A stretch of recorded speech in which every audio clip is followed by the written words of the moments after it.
बिस्मिल्लाहिर्रहमानिर्रहीम अस्सलाम वालेकुम। आप मेरा यूट्यूब चैनल देख रहे हैं। Welcome to my YouTube channel. Punjab police special branch में इंटेलिजेंस ऑफिसर की जॉब अनाउंस हुई है। इसमें अप्लाई करने की आखिरी तारीख 18 मार्च 2024 है। अगर आपने अभी तक अप्लाई नहीं किया तो आप इसमें अप्लाई कर सकते हैं, क्योंकि ये बहुत अच्छी जॉब है और ऐसी जॉब है पंजाब पुलिस में जिसमें किसी किस्म की आपकी कोई दौड़ नहीं होनी, कोई किसी किस्म की कद या छाती वगैरह की जो रिक्वायरमेंट्स है वो इसमें शामिल नहीं है। इसलिए यहाँ पे अप्लाई करना भी आसान है और ये बहुत ही पावरफुल रैंक है। 14वां स्केल है इसमें। और इसमें जो एलिजिबिलिटी क्राइटेरिया उसमें एजुकेशन सिर्फ आपकी ग्रेजुएशन, कोई भी आपकी 14 साल डिग्री हो, और साथ जो है जी आपके पास जो एज लिमिट है 40 से 43 ईयर मीन के मेल की आपके पास 40 ईयर और फीमेल की 43 ईयर मीन्स के इसमें काफ़ी ज़्यादा एज की रिलैक्सेशन भी है। एजुकेशन में बिल्कुल सिंपल बीए बीएससी बीकॉम वगैरह मांगा गया है या एडीपी वगैरह अगर आपके पास है, और उसके अलावा किसी किस्म का कोई फिजिकल मेजरमेंट्स भी नहीं है। तो इसमें जो है ना अप्लाई करना बहुत आसान है। अगर आपने अप्लाई करना है तो मेरा नंबर आपकी स्क्रीन पर चल रहा है, मुझे व्हाट्सअप करें, इंशाल्लाह हम आपको अप्लाई भी कर देंगे। इसकी टेस्ट प्रिपरेशन के वाले से हमने सिलसिला स्टार्ट किया हुआ है। तो इसमें जो कल हमने जो पहला लेक्चर हमारा हुआ था उसमें हमने पढ़ा था history of computer, structure of computer, computer mechanism. और आज हम इंशाल्लाह ताला पढ़ेंगे एमएस ऑफिस, और इसमें जो वर्ड एक्सेल और पावर पॉइंट है ये सारी चीज़ें हम पढ़ेंगे। आज का जो हमारा टॉपिक है कंप्यूटर के वाले से ख़ास तौर पे साथ में शॉर्ट कीज भी आज हमने कुछ पढ़नी है। तो आज का टॉपिक कंप्यूटर के वाले से सबसे इम्पोर्टेंट टॉपिक्स है। जितने भी टॉपिक्स मैंने आपको पढ़ाने हैं उसमें जो सबसे इम्पोर्टेंट जो आपका समझ लें कि ये सारे के सारे सिलेबस का जो जो सिलेबस की सबसे इम्पोर्टेंट चीज़ है ना, जिसमें आप इसको मगज समझ लें सिलेबस का कंप्यूटर के वाले से। आपको पता है सबसे ज़्यादा नंबर जो है वो कंप्यूटर के आने हैं, 20 नंबर का कंप्यूटर है।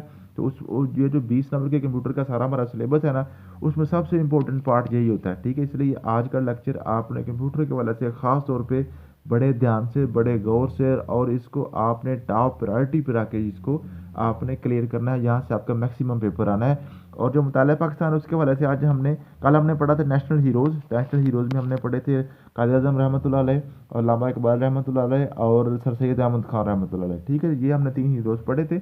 आज हमने पढ़े 712 मोहम्मद बिन कासम से दिल्ली डायनेस्टी तक। जो दिल्ली डायनेस्टी है ना, ये आपकी दिल्ली सल्तनत है, वहाँ तक आज इंशाल्लाह ताला हम इसको भी कवर कर लेंगे। तो यूँ हमारे ये दो टॉपिक्स हैं वो इंशाल्लाह कवर हो जाएंगे। तो चलते हैं जी अपने टॉपिक्स की तरफ। ठीक है जी, ये हमारे पास नोट्स खुले पड़े हैं। तो नोट्सों में सबसे पहले चले आप कंप्यूटर साइंस पहले हम पढ़ लेते हैं। तो ये कंप्यूटर साइंस का आज आपने पढ़ा जी एमएस ऑफिस मीन का माइक्रोसॉफ्ट ऑफिस। बहुत ही इंपॉर्टेंट लेक्चर है, इसको आपने अच्छे तरीके से आज क्लियर कर लेना है। ठीक है जी, चलते हैं नीचे। यहाँ पे कहाँ पे जी आपका ये माइक्रोसॉफ्ट आ गया। ठीक है, इसका हमने थोड़ा सा कल इसकी जो इंट्रोडक्शन था वो हमने पढ़ लिया था। आज हमने पढ़ना है जी ये प्राइमरी फंक्शन, यहाँ से स्टार्ट करना है जी माइक्रोसॉफ्ट ऑफिस। ठीक है जी, एमएस ऑफिस में 3 चीज़ें खास तौर पे आपकी जो इन्वॉल्व होती हैं। वो आपके पास वर्ड है, एमएस वर्ड, एमएस एक्सेल और एमएस पावर पॉइंट। ठीक है जी, ये 3 आपने खास तौर पर पढ़ने होते हैं। ठीक है, ये 3 सॉफ्टवेयर आपने पढ़ने होते हैं। तो माइक्रोसॉफ्ट वर्ड, एक्सेल और पावर पॉइंट, इसमें जो बेसिक डिफरेंस है ये भी पूछ लिया जाता है। ठीक है, ये आपने सबसे पहले याद करना होता है। माइक्रोसॉफ्ट वर्ड जो है जी, माइक्रोसॉफ्ट वर्ड ये वर्ड प्रोसेसिंग सॉफ्टवेयर है। ठीक है, जिसमें क्रिएटिंग, एडिटिंग और फॉर्मेटिंग टेक्स्ट बेस्ड डॉक्यूमेंट्स वगैरह। ठीक है जी, जो माइक्रोसॉफ्ट वर्ड है ये जो टेक्स्ट बेस्ड आपके जो लेटर्स वगैरह, रिपोर्ट ऐसे वगैरह बनती हैं वो माइक्रोसॉफ्ट वर्ड पे बनती हैं। जो माइक्रोसॉफ्ट एक्सेल है इसमें स्प्रेड शीट्स वगैरह बनती हैं। स्प्रेड शीट मीन के जैसे आपके रिजल्ट कार्ड्स वगैरह होते हैं ना बच्चों के, वो हम कहाँ पे बनाते हैं, वो माइक्रोसॉफ्ट एक्सेल पे बनाते हैं। ये बड़े इंपॉर्टेंट है, ये दोनों बातें पेपर में बड़ी दफ़ा पूछी गई हैं।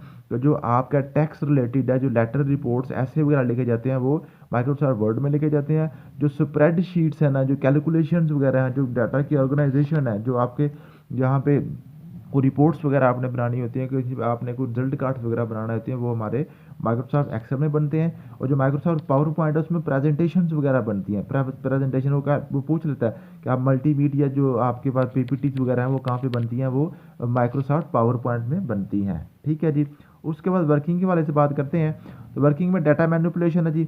माइक्रोसॉफ्ट वर्ड क्या करता है जी, माइक्रोसॉफ्ट वर्ड जनाब जी provide basic table function but not primarily design for complex data manipulation. जो डाटा मैनिपुलेशन है वो माइक्रोसॉफ्ट वर्ड में नहीं होती, जो जो डाटा की जमा तफरीक है वो यहाँ पे नहीं होती।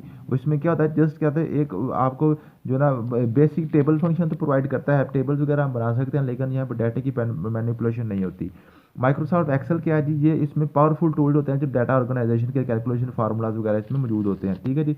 जमा तफरीक ज़रब तकसीम जितने भी आपके जो हिसाब किताब वगैरह होते हैं वो माइक्रोसॉफ्ट एक्सेल में हो जाते हैं। जो पूछ लेता है वो कि डाटा मैनिपुलेशन के लिए कौन सा सॉफ्टवेयर सबसे बेस्ट है, वर्ड एक्सेल है कि पावर पॉइंट है, तो आपका एक्सेल जो है ना वो डाटा मैनिपुलेशन के वाले से बेस्ट है।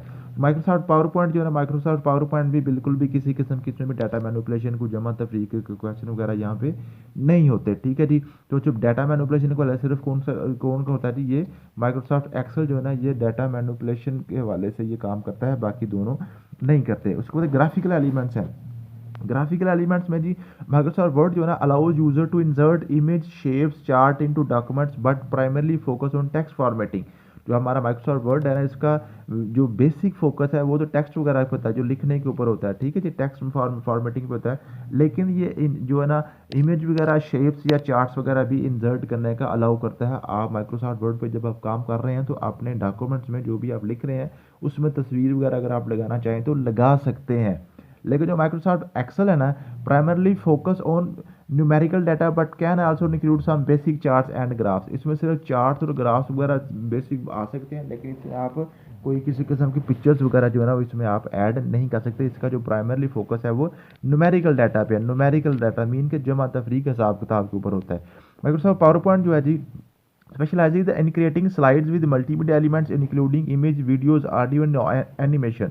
ये जो माइक्रोसॉफ्ट पावर पॉइंट है ना, ये सबसे इंपॉर्टेंट है जी वो ग्राफिकल एलिमेंट्स के वाले से। जो अगर आपने पिक्चर वगैरह लगानी है, को आपने वीडियोस बनानी है, को आपने ऑडियो या एनिमेशन वगैरह बनानी है, तो सबसे इंपॉर्टेंट कौन सा है, माइक्रोसॉफ्ट पावर पॉइंट है। तो यहाँ से क्या पता चला जी, जो हमारी डाटा मैनिपुलेशन है, डाटा मैनिपुलेशन का सबसे बेहतरीन जो है वो आपके पास है माइक्रोसॉफ्ट एक्सेल है। और जो आपके पास ग्राफिकल एलिमेंट्स के वाले से है ना जी, ग्राफ वगैरह या इमेज या वीडियोस वगैरह के वाले से, वो हमारा कौन सा है, माइक्रोसॉफ्ट पावर पॉइंट है, ठीक है जी। उसके बाद formula and function support. Formula और फंक्शन रिपोर्ट के वाले से सबसे इंपॉर्टेंट जो हमारे पास है वो माइक्रोसॉफ्ट एक्सेल है। मैंने आपको बताया जो फार्मूले वगैरह जिसमें होते हैं ना, जमा तफरीक वगैरह, वो हमारे कौन सा होता है, माइक्रोसॉफ्ट एक्सेल में होते हैं। बाकी ये दोनों जो है इसमें किसी किस्म का कोई फार्मूला सपोर्ट वगैरह नहीं होती।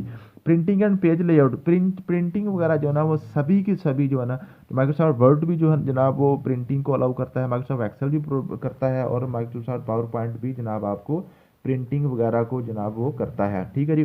पेज लेआउट जो होता है, पेज लेआउट जो है इसमें आपके पास है कि ये आपके पास जो है ना माइक्रोसॉफ्ट एक्सेल में जनाब हेडर फुटर्स वगैरह ग्रिड लाइंस वगैरह क्लैरिटी के लिए होती हैं, ठीक है। और जो आपके पास है माइक्रोसॉफ्ट पावर पॉइंट है, focus on printing slide to be use as handout for reference during presentation. तो ये भी आपको जो है ये आपके पास हैंड आउट्स वगैरह आपने बनाने हो तो आप इसमें भी माइक्रोसॉफ्ट पावर पॉइंट में भी इसकी प्रिंटिंग वगैरह कर सकते हैं, ठीक है जी। तो ये तीनों ये जो ना प्रिंटिंग वगैरह को ये तीनों ही जो सॉफ्टवेयर है हमारे इसको ये जनाब अलाउ करते हैं। उसके बाद फाइल फॉर्मेट्स है। फाइल फॉर्मेट्स के वजह से बड़ा इंपॉर्टेंट है, आपने कल भी देखा होगा पास्ट पेपर जो हमने किया था उसमें जो जो फाइल फॉर्मेट है, जो एक्सटेंशन है वर्ड की वो पूछी गई थी। तो .docx ये आपकी वर्ड की है, .xlsx ये आपकी माइक्रोसॉफ्ट एक्सेल की है, .pptx ये हमारी एक्सटेंशन किसकी है जी, फाइल फॉर्मेट किसकी है, ये पावर पॉइंट की। ये तीनों आपने अच्छे तरीके से याद कर लेनी, ये बड़ी दफ़ा पूछी गई हैं। उसके बाद हमारे पास होती हैं शार्ट कीज़। ये short keys Microsoft Word Excel और पावर पॉइंट तीनों की होती हैं, ये तकरीबन मिलती जुलती होती हैं, थोड़ा थोड़ा इसमें फ़र्क होता है, तो वो आपने याद कर लेनी है। तो शार्ट कीज़ को याद करने का तरीका ये है कि जैसे छोटे बच्चे नर्सरी में पढ़ते हैं ना, A for apple, B for ball, C for cat, D for dog, तो इसी तरह आपने इसको पूरी अल्फ़ाबेट्स हैं जो पूरी ABC है उसको आपने इस तरह याद कर लेना। A for all, B for bold, C for copy, D for dialogue, ठीक है। तो ये आपने बिल्कुल बच्चों की तरह, जब बच्चे याद करते हैं ए फॉर एप्पल तो आप याद करके कंट्रोल ए से क्या मतलब है, सेलेक्ट ऑल कंटेंट मीन के ए फॉर ऑल, सारे का सारा कंटेंट जब आपने सेलेक्ट करना है तो कंट्रोल ए आप प्रेस करेंगे। अगर किसी आपने सेलेक्टेड टेक्स्ट को बोल्ड करना है, मोटा लिखना है, तो फिर आप क्या करेंगे, कंट्रोल बी प्रेस करेंगे। तो फिर आप इस तरह इसको याद कर लेंगे, A for all, B for bold, C for copy, D for dialogue. क्या मतलब है कि आपने फ़ोन डायलॉग बॉक्स को आप अगर आपने खोलना है तो आपके कंट्रोल डी आप प्रेस करेंगे, ठीक है जी। E for align center, F for जनाब आपके पास फाइंड है, ठीक है जी, और G for go to dialog, ठीक है, एच फॉर रिप्लेस डायलॉग, ठीक है। तो ये आपने इस तरह से इनको याद कर लेना है, जैसे बच्चे छोटे याद करते हैं। आपने इस तरह पूरी की पूरी अल्फ़ाबेट जो मैंने नीचे लिखी हुई है, ठीक है जी। आई फॉर अटैलिक है, ठीक है, तो ये आपने जे फॉर जस्टिफाई, ठीक है, तो के फॉर हाइपर लिंक, तो ये आपने इसको इस तरह से सारे का सारा ये भी सी जो है ना आपने मुकम्मल तौर पर वर्ड के वाले से भी याद करनी है। इसी तरह ये आपके पास एक्सेल के वाले से भी आपने याद करनी है, और उसके बाद आपने माइक्रोसॉफ्ट पावर पॉइंट के वाले से भी याद करनी है। थोड़ा सा आपका आज काम लेंथी होगा, लेकिन ये इंपॉर्टेंट चीज़ें हैं। अगर आप इनको एक तरीकाकार के साथ याद करेंगे ना, एक तरतीब के साथ याद करेंगे, तो इंशाल्लाह ताला ये आपको बिल्कुल आसानी से याद हो जाएंगी। उसके बाद ये हमारे पास पास पेपर क्वेश्चन पड़े हुए हैं जो पहले आ चुके हैं पेपर्स में, ठीक है। ये आज के टॉपिक के वाले से ये भी आपने देख लेने इंशाल्लाह ताला। जब इसको आप कर लेंगे तो आपका ये सबसे इंपॉर्टेंट जो टॉपिक है क्लियर हो जाएगा। उसके बाद आपके पास है माइक्रोसॉफ्ट वर्ड को आप अपनी डिटेल से पढ़ना है। माइक्रोसॉफ्ट वर्ड का डिटेल जो है ना, ये आपने ये बड़ा इंपॉर्टेंट है। इसमें बड़ी ज़्यादा जो है ना पेपर में चीज़ें पूछी जाती हैं। एक तो मैंने आपको बता दिया माइक्रोसॉफ्ट वर्ड जो है ना आपके वर्ड प्रोसेसिंग है, ठीक है जी, वर्ड प्रोसेसिंग है। ये इसमें आपको क्या कर सकता है, इसमें आप जनाब कर सकते हैं कि आप लेटर वगैरह अगर आपने लिखना हो, कोई टेक्स्ट फॉर्मेट, कोई ऐसे वगैरह लिखना हो, तो आप यहाँ पे ये माइक्रोसॉफ्ट वर्ड से लिख सकते हैं, ठीक है जी। और इसमें जो आपके टूल जो प्रोवाइड किए जाते हैं वो हमारे पास होते हैं जी। टेक्स्ट फॉर्मेटिंग होती है, पेज लेआउट होता है, स्पेलिंग चेक, ग्रामर चेक वगैरह, ठीक है। ये सारे इसमें टूल्स मौजूद होते हैं। माइक्रोसॉफ्ट वर्ड में पूछ लेता है कि जनाब ग्रामर चेक बताएं, लिखा होता है following tool is not used in Microsoft Word, तो इसमें जो page layout, spelling check, grammar check के साथ लिखा होगा। फार्मूला जो इसमें नहीं होता, बाकी सारे इसमें होते हैं, ठीक है जी। उसके बाद डिफ़ॉल्ट सेटिंग इन माइक्रोसॉफ्ट वर्ड। माइक्रोसॉफ्ट वर्ड की डिफ़ॉल्ट सेटिंग जो है ना, मीन कि जब आप माइक्रोसॉफ्ट वर्ड को खोलते हैं कंप्यूटर में, तो आपकी अपनी सेटिंग से पहले जो ऑलरेडी सेटिंग हुई पड़ी होती है कंप्यूटर पे, वो कौन सी होती है, वो आपको वो पूछ लेता है, बार बार पूछता है, ठीक है। जिसमें जो डिफ़ॉल्ट फ़ॉन्ट है ना जी, माइक्रोसॉफ्ट वर्ड का कैलिबरी है, डिफ़ॉल्ट फ़ॉन्ट उसका कैलिबरी है, और फ़ॉन्ट साइज़ जो है ना 11 है, ठीक है जी।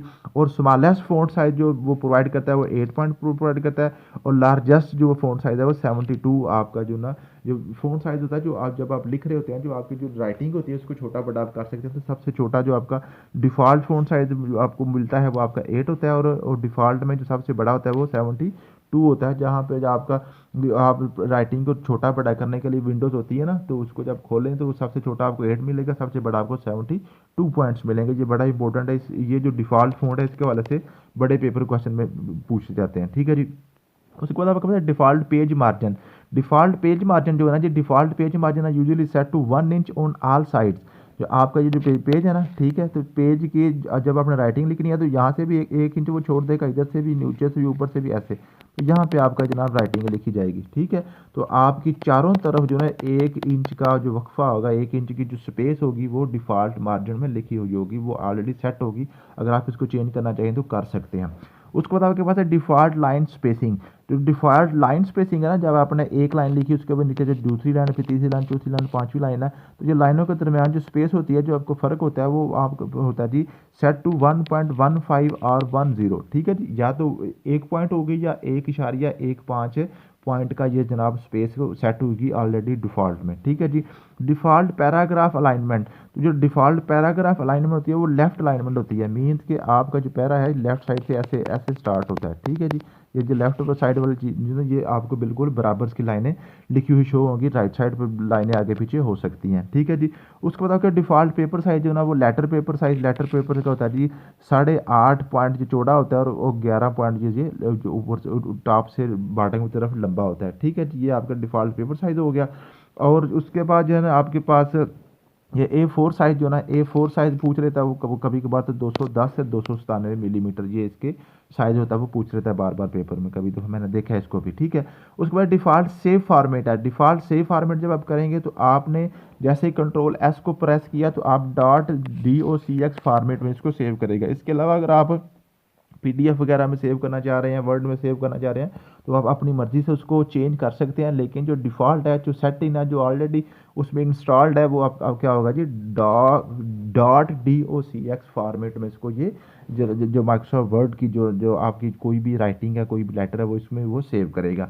उसके बाद आपके पास है टाइटल, ये बार्स हैं। ये बार्स के वाले से बड़ा इंपॉर्टेंट पूछ लेता है। ये जो आप जैसे आप ऐसे कंप्यूटर को खोलते हैं ना, ठीक है, तो कंप्यूटर के ऊपर जनाब इस तरह से ये आपका कंप्यूटर का इंटरफेस है। फॉर एग्जांपल LCD आपकी, आपने माइक्रोसॉफ्ट वर्ड खोला तो सबसे ऊपर जो आपको बार नज़र आएगी, जो पट्टी नज़र आएगी, सबसे ऊपर वाली पट्टी, उसमें आपको जो भी आप डॉक्यूमेंट्स बना रहे हैं जिसका भी आप खोला हुआ उसका आपको नाम शो होगा, उसको हम कहते हैं टाइटल बार। सबसे ऊपर आएगी आपके पास टाइटल बार। ठीक है जी, समझ आ गई है। उसके बाद आपके पास होता है जी यहाँ पे एक लेफ्ट टॉप पे ना, लेफ्ट टॉप पे ऐसे टाइटल बार के साथ ऐसे लेफ्ट टॉप पे एक आपको विंडो नजर आती है, उसको हम कहते हैं जी quick access tool bar. Quick access tool bar, quick access tool bar is small customizable tool bar located at the top left corner of the Word window above or below the ribbon. By default it contains shortcut to common like save, undo and redo। ये जो है ना यहाँ पे जैसे आप जैसे चलें यहाँ पे आपको बना देता हूँ। यहाँ पे जब आप इसको खोलते हैं तो यहाँ पे आपके पास छोटी सी एक विंडो होती है जिसमें एक ऐसे तीर इधर को लगा होगा, एक तीर इधर को लगा होता है, इसका मतलब होता है अनडू, रीडू। ठीक है, और साथ आपके यहाँ पे सेव का बटन था, सेव भी लिखा होता है। ठीक है, या इस तरह सेव का ऐसे आपके पास जो है ना ये इस आइकन बना होता है या सेव का जो है ना बटन लिखा होता है। तो ये आपकी कौन सी है, ये आपके पास होती है जी क्विक एक्सेस टूल बार। उसके बाद आपके पास आती है ribbon. The ribbon is a panel at the top of the word window at the that contain various tabs, each group so command relevant to specific task. The ribbon replaces the traditional menu and toolbar interface and provides quick access to wide range of word feature and function. जो ribbon जो है ना, इसमें आमतौर पर जो पहले आपके पास जो होती थी ना जी टूल बार वगैरह, उसको ख़त्म करके आप ऊपर से आपको ये इधर रिबन एक मिल जाती है। ठीक है, जिसके अंदर सारे के सारे टैब उसने सारे इकट्ठे कर दिए हुए हैं। स्क्रॉल बार जो होती है ये ऐसे, जैसे जब आप विंडो खोलते हैं तो इस साइड पे जो राइट साइड पे ना ऐसे स्क्रॉल बार होती है, इसको आप पकड़ के अपने डॉक्यूमेंट्स को ऊपर नीचे कर सकते हैं। ठीक है जी, डॉक्यूमेंट्स को यहाँ स्क्रॉल बार होती है, जहाँ पे जब आप जो है ना कर्सर को ले जाके ना यहाँ पे जो आपने जो आपका माउस है तो यहाँ पे इसको पकड़ के आप ऊपर नीचे कर सकते हैं। ठीक है, इसको हम कहते हैं स्क्रॉल बार। स्टेटस बार क्या, स्टेटस बार होती है जी नीचे। ठीक है, status bar is located at the bottom of the Word window and provide useful information about the documents and the current state of the word. तो ये आपके पास विंडो के नीचे जो नीचे एक बार होती है उसको हम कहते हैं जी स्टेटस बार। ठीक है जी, समझ आ गई है। उसके बाद स्टेटस बार पे लिखा होता है कि इसमें जनाब कितना जो है ना ये जूम वगैरह कितना 100%, 100% या 10% है, उसमें जनाब जो है स्टेटस वगैरह, ट्रैक वगैरह, लैंग्वेज वगैरह लिखी होती है कि आप किस लैंग्वेज में लिख रहे हैं, और वर्ड काउंट भी नीचे शो हो रहा है कि कितने आपने वर्ड्स लिख रही हैं, साथ उसमें पेज भी शो हो रहे होते हैं कितने पेज आपने लिख रही हैं, सारी आपके स्टेटस बार पे होती है। वो पूछ लेता है कि जो आपके पास वर्ड काउंट है या जो आपके पास जो पेज नंबर है वो कौन सी बार में शो होता है, वो स्टेटस बार में शो होता है। व्यू बटन के हवाले से बात करते हैं। View button are found in the bottom right corner of the window. ये आपके पास विंडो है, इसकी बॉटम राइट कॉर्नर पे आपके व्यू बटन नजर आएंगे, वहाँ पे आपको प्रिंटर की ऑप्शन नजर आएगी, वहाँ पे आपको जो है ना वाईफाई वाली भी यहाँ पे आपको नजर आएगी। ठीक है, ये सारे के सारे आपके जो ना ये आपको व्यू बटन में नजर आएंगे। ये नीचे आप देख लीजिएगा, आप अपना लैपटॉप या कंप्यूटर खोल के सारी चीज़ें आपको वहाँ पे नजर आएंगी। ठीक है, उसके बाद आपके पास है डिफ़ॉल्ट टैब्स आ जाते हैं। ठीक है जी, फाइल टैब और office tab in older version. This tab is use to access the file menu when where you can open save print. ये आपके पास टैब जो ना ऊपर सबसे जब इसको खोलते हैं ना तो यहाँ पे आपको एक छोटा बड़ा सा एक जो है ना बटन सा नजर आता है, विंडो का टैब नजर आता है। ठीक है जी, जब इसको आप क्लिक करते हैं तो इसके नीचे ऐसे विंडो खुलती है, लिखा होता है सेव एज, और उसके अलावा और भी आपके पास है ना प्रिंट वगैरह की सारी ऑप्शन यहाँ पे आपको नजर आती हैं। ये आपका होता है जी फाइल टैब होता है। उसके बाद आता है होम टैब। होम टैब कुछ ऐसी विंडो है जहाँ के ऊपर होम लिखा होता है, किसी के ऊपर ऐसे ना होम की ऐसे पिक्चर बनी होती है। ठीक है, ऐसे होम की पिक्चर बनी होती है। ठीक है जी, इसको हम कहते हैं home tab. The home tab contain frequently use command for basic text formatting and editing. It includes option for font formatting, that font style, font size, font colour, bold वगैरह। ठीक है जी, आपका इस तरह होम टैब या ऐसे home लिखा भी होता है। ठीक है जी, होम लिखा होता है, उसके आगे फिर ऐसे इंसर्ट लिखा होता है, उसके बाद पेज लेआउट लिखा होता है। ऐसे जो आप विंडो खोलते हैं तो यहाँ पे ऐसे एक लाइन में आपको ये सारे टैब नज़र आते हैं। सबसे पहले होम नज़र आता है, फिर इंसर्ट नज़र आता है, उसके बाद फिर पेज लेआउट नज़र आता है। ठीक है, उसके बाद आपके पास रेफरेंस टैब नज़र आएगा, फिर आपको मेलिंग टैब वगैरह ऐसे सारे टैब नज़र आएंगे। ठीक है जी, इंसर्ट टैब तो ये बड़े इंपॉर्टेंट है। यहाँ पे पूछ लेता है कि बताएं जी कौन से टैब से आप जो है ना फ़ॉन्ट वगैरह चेंज करना है, या आपको जब अगर आप वर्ड माइक्रोसॉफ्ट वर्ड पे काम कर रहे हैं और आपने टेबल इंसर्ट करना है, टेबल आपने इसमें ऐड करने के लिए कौन से टैब को क्लिक करेंगे, तो आप इंसर्ट टैब को जब क्लिक करेंगे तो आप वहाँ पे आपको नज़र आ जाएगा क्या शेप्स वगैरह, चार्ट्स वगैरह, टेबल्स वगैरह, हेडर फुटर वगैरह, पेज नंबर वगैरह कहाँ से आप लगाएंगे, इंसर्ट टैब से लगाएंगे। वो पूछ लेता है। उसके बाद पेज लेआउट टैब है, यहाँ पे इसको बड़ा ज़्यादा पूछता है। वो बताएं जी आप अगर आपकी पेज की मार्जिन लगानी है, पेज का बॉर्डर लगाना है, पेज की ओरिएंटेशन आपने चेंज करनी है तो कौन सा टैब यूज़ करेंगे, पेज लेआउट टैब यूज़ करेंस टैब जो है ना, reference tab is primarily use for managing citation, bibliographies and table of content and longer documents. ये आमतौर पे रेफरेंस टैब को इतना ज़्यादा नहीं पूछता, ज़्यादातर वो जो है ना पेज लेआउट, इंसर्ट और होम टैब, ये 3 टैब्स को बड़ा ज़्यादा पूछता है वो, ठीक है। लेकिन आपने याद तो सारे करने हैं, इसलिए मैंने सारे के सारे यहाँ पे लिख दिए थे, ठीक है जी। तो ये आपके कुछ डिफ़ॉल्ट टैब्स भी हो गए, ठीक है। उसके बाद रिव्यू टैब है, व्यू टैब है, हेल्प टैब है, ये आपने लिख रही है। उसके बाद आपके पास जो ना ऊपर हमने कंट्रोल की कीज़ पढ़ी थी, control A, control B, control C, control D. अब हमने पढ़ने कंट्रोल प्लस शिफ्ट की, कंट्रोल को और शिफ्ट दोनों को मिला के जब आप करते हैं ना, तो फिर आपकी जो शॉर्ट कीज़ है वो थोड़ी सी चेंज हो जाती हैं। ये भी आपने कंट्रोल शिफ्ट वाली कीज़ भी मैंने लिखी हुई है, ठीक है। उसके बाद ये फंक्शन कीज़, ये बड़ी मोस्ट इंपॉर्टेंट है, मोस्ट इंपॉर्टेंट आपकी है फंक्शन कीज़। या आपके पास 12 फंक्शन कीज़ होती है, वो कभी कभार ये पूछ लेता है कि बताएं फंक्शन की तादाद कितनी है, वो 12 होती है, F1 F2 से लेकर F12 तक। ये सारी मैंने आपको यहाँ पे लिखी हुई हैं, बिल्कुल सिंपल है। F1 हेल्प के लिए होती है, F2 एडिट मोड के लिए होती है, ठीक है जी। तो आप इसको देखेंगे तो इंशाल्लाह ताला ये आपकी फंक्शन कीज़ भी क्लियर हो जाएंगी। उसके बाद आपके पास आल्ट फंक्शन की, आल्ट के साथ फंक्शन को जब आप चेंज करते हैं तो ये आपकी फंक्शन कीज़ चेंज हो जाती हैं। तो आल्ट के साथ भी आपने जो 12 की 12 याद कर लेनी है। उसके बाद नीचे इसके पास पेपर क्वेश्चन मैंने लिखे हुए हैं, इसको आप देख लीजिएगा इंशाल्लाह ताला। तो यूँ आपका जो है ना यहाँ तक आज हमने पेज नंबर कहाँ से, पेज नंबर 29 तक, ये आज तक इंशाल्लाह ताला हमारा जो है ना सिलेबस होगा। इसी में से आज हम रात को टेस्ट लेंगे। उसके बाद कल हम माइक्रोसॉफ्ट एक्सेल को थोड़ा सा डिटेल से पढ़ लें के साथ माइक्रोसॉफ्ट पावर पॉइंट को। तो यूँ 2 या 3 लेक्चर और होंगे, हमारा कंप्यूटर साइंस सारा मुकम्मल हो जाएगा, ठीक है जी। अब हम चलते हैं अपने मुताला पाकिस्तान की तरफ। आज हमने जो मुताला पाकिस्तान का पढ़ना है, क्योंकि हमारे पास टाइम बहुत शॉर्ट है, इसलिए हमने इसको जल्दी से स्पीडली काम करना है। तो कोशिश करें साथ साथ आप भी काम करते जाएं, क्योंकि अगर आप इसको डेली बेस पे काम नहीं करेंगे तो फिर आपका ये लंबा हो जाएगा, फिर आपको मसला हो जाएगा, ठीक है जी। तो मुताला पाकिस्तान का जनाब आज हमने करना है, बिल्कुल बेसिक टॉपिक है अर्ली हिस्ट्री। अर्ली हिस्ट्री में आपके 2 क्वेश्चन लाजमी शामिल होते हैं, हर पेपर में 2 क्वेश्चन शामिल होते हैं। उसमें सबसे पहले आपने याद करना है मोहम्मद बिन कासिम। मोहम्मद बिन कासिम के हवाले से ये एक लाइन में मैंने 3-4 क्वेश्चन को जो है ना कवर करने की कोशिश की है। बनु उमैया खलीफा वलीद बिन अब्दुल मुल्क के इराकी गवर्नर, जो अब बनु उमैया का खलीफा था ना जी वलीद बिन अब्दुल मुल्क, उसका गवर्नर था मोहम्मद बिन कासिम। 712 में जनाब दीबल के रास्ते से सिंध में आया था। इसमें 712 के वाले से पूछ लेता है वो गवर्नर कहाँ से था, वो इराक का था। खलीफा कौन था, अब्दुल मुल्क था। और किस रास्ते से आया था, दीबल के रास्ते से आया था। कहाँ पे आया था, सिंध में आया था, ठीक है। सिंध को जनाब क्या हुआ जी, बाबुल इस्लाम भी कहते हैं। इस्लाम जो है ना वो सिंध के रास्ते बरसगीर में दाखिल हुआ था, ठीक है। उसके बाद 715 में मोहम्मद बिन कासिम ने मुल्तान को फतह किया था। तो 712 में उसने सिंध को फतह किया, 715 में उसने मुल्तान को फतह किया, ठीक है। उसके बाद ये वापस चला गया था। उसके बाद हमने याद करना है महमूद गजनवी। महमूद गजनवी जनाब 1000 से लेकर 1026 तक 26 सालों में महमूद गजनवी ने जनाब, ये गजनी शहर था अफ़गानिस्तान का, वहाँ से आया था। 17 हमले किए थे और उसने 1026 में 1026 में सोमनाथ का मंदिर जो इसने तोड़ दिया था, ठीक है। सोमनाथ टेम्पल जो है वो महमूद गजनवी ने तोड़ा था। कब तोड़ा था, 1026 में। कितने हमले किए थे, 17 हमले किए थे। ये सारे 3-4 बातें वो बार बार पूछता है। उसके बाद शहाबुद्दीन मोहम्मद गौरी साहब आते हैं। 1191 से 1192 में 2 जनाब तरान की जंगी हुई हैं। जो तरान की जंगी हुई हैं ना, तरान वार्स, ठीक है जी। वो जनाब शहाबुद्दीन गौरी और पृथ्वीराज चौहान के दरमियान 2 जंगी हुई थी। पहली जंग जो थी ना जनाब, वो जनाब जो आपके पास 1191 में शहाबुद्दीन गौरी को पृथ्वीराज से शिकस्त हो गई थी, ठीक है। सबसे पहली जंग जो गौरी साहब हार गए थे और दूसरी जंग 92 वाली जिसमें वो गौरी साहब जीत गए थे, ठीक है। तो यूँ फिर पृथ्वीराज चौहान का खात्मा और बरसगीर पर मुसलमान हुकूमत का आगाज़ हो गया था। उसके बाद आपके पास आती है दिल्ली सल्तनत। दिल्ली सल्तनत के वाले से आपने अच्छे तरीके से याद करना है। ये मुख्तसर सल्तनत थी एक, ठीक है जी। इसको हम इस तरह पे याद कर सकते हैं, मुख्तसिल। मुख्तसिल एम फॉर आपके पास क्या आ गया जी, ये जो ना आपके पास जो इनको आपने याद करना है, ठीक है। ये जो आपके पास जो सल्तनत है इसमें टोटल आपके पास आती हैं, सबसे पहले खानदान गुलामा की, फिर खिलजी की, फिर आपके पास है जी तुगलक, सैयद खानदान और लोधी खानदान। इनको आपने एक तरतीब से याद करना होता है, ठीक है।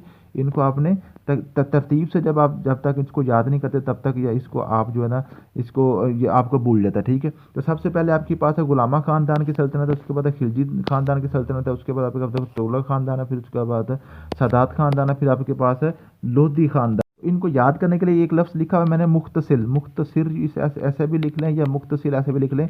एम फॉर एम मीम से है ममलूक। ममलूक यानी कि ख़ानदान गुलामा की, ठीक है। खे फॉर खिलजी, खे फॉर खिलजी। ते फॉर तुगलक, ते फॉर तुगलक। और स्वाद या सीन है, सीन फॉर आपके पास सैयद खानदान है। और लामफार लोधी ख़ानदान। तो ये वो पूछ लेता है कि जनाब कौन सी सल्तनत ने कौन सी सल्तनत को शिकस्त दी थी, या जो जनाब ख़ानदान गुलामा के बाद कौन सी सल्तनत आई थी, खिलजी के बाद कौन सी आई थी, खिलजी से पहले कौन सी आई थी, सैयद के बाद कौन सी आई थी। ये इस तरह से इसकी आपने तरतीब भी याद करनी है। और इसके अलावा आपने इनके जो ख़ास तौर पे जो इनके फाउंडर हैं ना, वो आपने लाजमी याद करने हैं। ये फाउंडर बार बार वो पूछता है कि आप बताएं जी, खिलजी सल्तनत का फाउंडर कौन था, खिलजी सल्तनत किसने इसकी बुनियाद रखी थी जनाब। उसके बाद जो है ना आपके ममलूक सल्तनत जो है ना उसकी बुनियाद किसने रखी थी, ये कुतुबुद्दीन ऐबक ने और खिलजी जलालुद्दीन खिलजी ने। तुगलक जो है गयासुद्दीन तुगलक ने, और सदात जो सल्तनत थी वो खिजर खान ने रखी थी इसकी बुनियाद, और जो लोधी सल्तनत थी वो बहलोल लोधी ने। ठीक है ना, किसने किसको कब शिकस्त दी थी ये मैंने आगे लिखी हुई है। ठीक है जी, ये सारी एक एक लाइन की लिखी हुई है, इसको आप पढ़ेंगे तो इंशाल्लाह ताला आपको सारे का सारा याद हो जाएगा। ठीक है जी, तो उसके बाद ये दिल्ली सल्तनत है। दिल्ली सल्तनत की जितनी भी सल्तनतें हैं ना जी, ख़ानदान गुलामा, उसके बाद आपके पास खिलजी ख़ानदान है, उसके बाद आपके पास जो है ना तुगलक ख़ानदान है, उसके बाद आपके पास सादात ख़ानदान है। इनके बाद जो जो इंपॉर्टेंट इवेंट्स हैं 4-4 5-5 वो मैंने कोशिश की है इसको अच्छे तरीके से 10-10 पॉइंट मैंने लिखे हैं सबके, तो इनको आपने इस तरीके से याद करना है। इसमें बिल्कुल सिंपल चीज़ें। चले मैं आपको एक यहाँ पे पढ़ा देता हूँ। जैसे ख़ानदान गुलामा है ना, ख़ानदान गुलामा सबसे पहले इनका जो बानी था ना, ख़ानदान गुलामा की बुनियाद कुतुबुद्दीन ऐबक ने रखी। ये बड़ा इंपॉर्टेंट है, पूछ लेता है वो कि ममलूक सल्तनत या ख़ानदान गुलामा की जो सल्तनत थी उसका बुनियाद किसने रखी थी, कुतुबुद्दीन ऐबक ने रखी थी। ठीक है जी। और गौरी के मतहत मुमताज़ जर्नैल थे, जो गौरी थे ना, गौरी का जनरल था। ठीक है, वहीं से इसका क्योंकि जो गौरी का गुलाम था ना जी, तो गुलाम इस वजह से इसको हम ख़ानदान गुलामा की जना हुकूमत कहते हैं। ठीक है जी। 1206 में इसने जनाब इसकी बुनियाद रखी थी। ये बड़ा इंपॉर्टेंट पूछ लेता है कि जो ना जो ममलूक सल्तनत की बुनियाद कब रखी थी, 1206 में। ठीक है जी। उसके बाद गौरी के मौत के बाद ख़ानदान इसने कायम किया था पहला सुल्तान कुतुबुद्दीन ऐबक 1206 से 1210 तक। और जनाब उसके बाद जो है ना जी, और उसके बाद ये आपके पास है कुतुब मीनार। ख़ानदान गुलाम की सबसे मशहूर तो मिरासों में एक दिल्ली का कुतुब मीनार है। कुतुब मीनार जो ना ये कुतुबुद्दीन ऐबक ने ही अपने नाम पे उसको फिर रखा था कुतुब मीनार। ठीक है जी, समझ आ गया। इसके बाद इसका जो जानशीन था कुतुबुद्दीन ऐबक अल्तमिश था। ठीक है जी, ये सारी। और उसके बाद रज़िया सुल्ताना, ये बड़ा इंपॉर्टेंट है। अल्तमिश ने अपनी बेटी जो ना रज़िया सुल्ताना को जनाब ये अपने बाद जो अपनी जानशीन मुकर्रर किया था। तो जो बरसगीर में सबसे पहली मुस्लिम खतून हुक्मरान थी वो रज़िया सुल्ताना ही थी। ठीक है, इस तरह से आपने ये चीज़ें आपने क्लियर कर लेनी है। ठीक है, तो ये आपका खिलजी ख़ानदान से चलते चलते आप लोधी तक पहुँचेंगे। ये मैंने उर्दू में लिखा हुआ है ताकि आपको समझना आसान हो, लेकिन आपको चूँकि पेपर इंग्लिश में ना है इसलिए सारे के सारा मैंने नीचे इंग्लिश में भी लिखा हुआ है। ठीक है, आप उर्दू में इसको याद करके फिर आप इंग्लिश में भी इसको पढ़ लीजिएगा, जो आपके कॉन्सेप्ट सारे क्लियर हो जाएंगे। ठीक है, नीचे आपके पास पास पेपर क्वेश्चन है, जो पास पेपर में क्वेश्चन आ चुके हैं वो मैंने नीचे लिखे हुए हैं। इसको आप पढ़ेंगे तो इंशाल्लाह ताला आपका सारा का सारा कवर हो जाएगा। ये दिल्ली सल्तनत तक आज हम पढ़ेंगे। ठीक है, ये 21 पेज तक। उसके बाद कल हम इंशाल्लाह ताला मुगल डायनास्टी को स्टार्ट करेंगे। ठीक है, मुगल डायनास्टी को। तो आज जो आपका पेपर होगा रात को 9 बजे इंशाल्लाह ताला जो हम टेस्ट लेंगे उसमें जो आपका आएगा जी, ये आपकी दिल्ली सल्तनत और साथ आपका जो MS ऑफिस के वाले से मैंने आपको वर्ड एक्सेल पावर पॉइंट पढ़ाया है वो आपने देखना है। ठीक है जी, थैंक यू सो मच। मिलते हैं नेक्स्ट वीडियो में। अल्लाह हाफिज़।